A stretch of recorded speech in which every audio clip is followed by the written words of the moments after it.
Assalamu alaikum. Azul في الأولين. Ravi de vous retrouver pour une nouvelle vidéo. Cette fois-ci, on parle transformation digitale dans le secteur des assurances.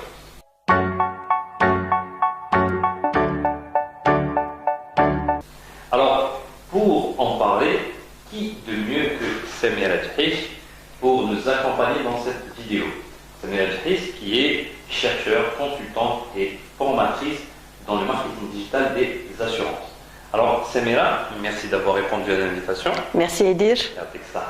Et donc là, j'aurais un certain nombre de questions à poser justement dans ce domaine. Et la première déjà, c'est qu'est-ce que la transformation digitale pour une compagnie d'assurance? Merci Edir. Alors, transformation digitale tout d'abord pour les entreprises que c'est, avant de passer au secteur des assurances. Transformation déjà, c'est changer de forme, c'est une mutation. Et pour les entreprises, c'est le processus d'intégrer des outils et des solutions dans l'activité, dans l'organisation ou dans le process. Tout en s'appuyant sur le numérique. Le but, c'est quoi pour les entreprises? C'est offrir une agilité, un engagement et une créativité. L'objectif final, c'est d'offrir de la valeur pour ses clients. Pour les entreprises ou les compagnies d'assurance, sachant que c'est un secteur assez spécifique et assez réglementé, il n'échappe pas à ce genre de mutation. Il est obligé de s'adapter, c'est un virage obligatoire, il est obligé de s'adapter à ces évolutions technologiques et sociétales, tout en s'interrogeant sur ce risque avec une remise en cause de leurs fonctionnalités traditionnelles. Aujourd'hui, les assureurs, ils ont compris que ils ne doivent plus attendre le moment de la demande de leurs assurés, qui sont la souscription ou la déclaration de sinistre. Ils sont obligés d'innover et de mettre à leur disposition des plateformes leur permettant d'assurer eux-mêmes l'activité ou de gérer eux-mêmes leurs assurances. Qu'est-ce que j'entends par là? C'est permettre à ces assureurs ou ces clients qui sont de plus en plus connectés, de plus en plus volatiles et de plus en plus exigeants.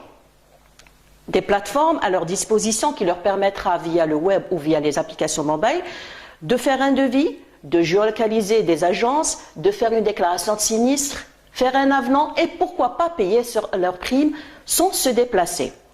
Et cette plateforme, bien sûr, elle va leur offrir de nouveaux services et personnaliser, c'est très important à l'ère du digital. Rajouter à tout cela une présence accrue sur les réseaux sociaux pour plus d'interaction et plus de proximité. Oui, donc là, je comprends que même le secteur des assurances est justement, c'est vu disrupté justement par l'avènement du digital. Et justement, d'après vous, quels sont les principaux bouleversements qu'a subi ce secteur? Vous l'avez bien dit, et dès qu'on parle de transformation, il y a des bouleversements qui viennent par la suite, mais automatiquement, il y a des solutions adéquates. Donc, de grands cabinets de conseil ont observé ce phénomène de transformation digitale, ce processus de destruction, parce qu'on parle de mutation, de destruction créatrice enclenchée par le numérique. Ils ont livré une feuille de route convergente avec les principaux bouleversements. On peut citer par exemple le premier bouleversement, réinventer la relation client. Il ne faut pas oublier que la relation client, c'est l'élément clé de toutes les stratégies. Donc on ne doit plus se contenter des deux instants traditionnels, souscription, déclaration, mais là il y a une multiplication de points de contact, vitrines virtuelles, des applications mobiles, des plateformes collaboratives et plusieurs exemples dans le même contexte.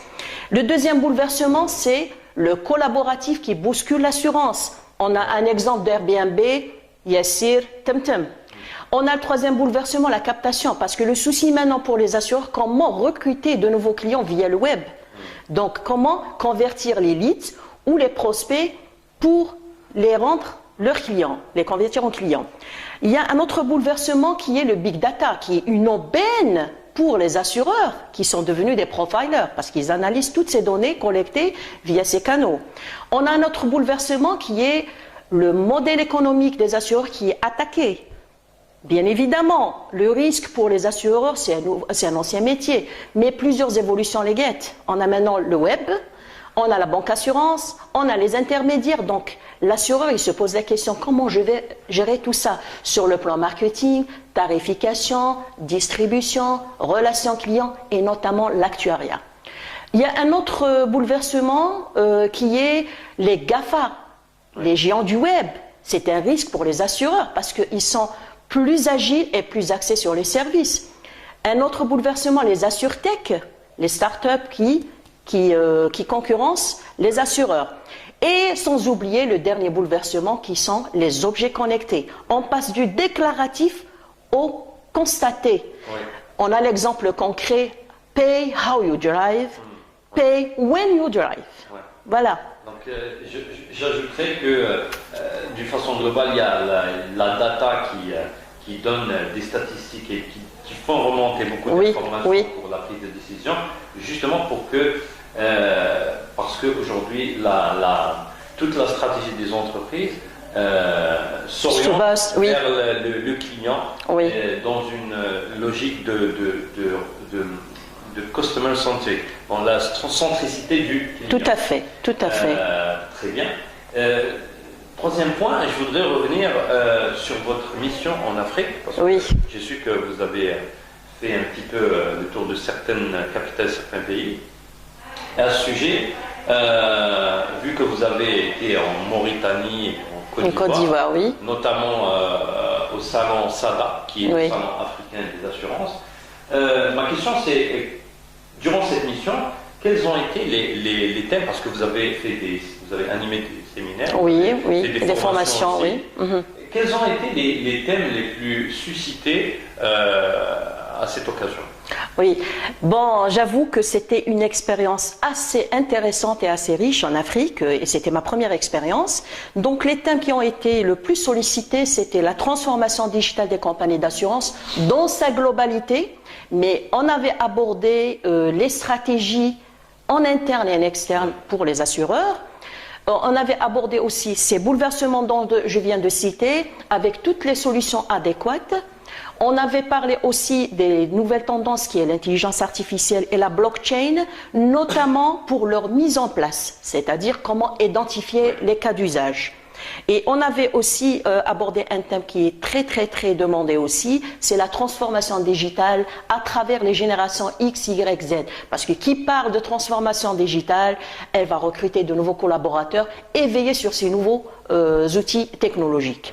Et un autre thème qui est sollicité aussi, que je présenterai prochainement, Inch'Allah, en 2020, qui est la stratégie de gestion des cyberrisques, nouvelle approche de l'assurance. C'est une façon ou un nouveau rôle de l'assureur pour accompagner ces entreprises en mutation numérique, notamment les PME, pour faire face à ces nouveaux risques qui sont les cyberrisques. Voilà. Très bien, donc merci pour l'info. On suivra vos aventures et avec intérêt pour en parler. Et voilà, donc je pense qu'on a fait un petit peu le tour et vous avez répondu aux questions objet de cette vidéo. Et je vous remercie. Merci beaucoup. Merci à toi, Edir, pour cette invitation. J'espère que j'ai pu éclaircir et répondu dans la globalité concernant la transformation digitale des assurances. Merci beaucoup, Samira. Merci à toi, Edir. Allez, au revoir, je vous dis à très bientôt. Au revoir.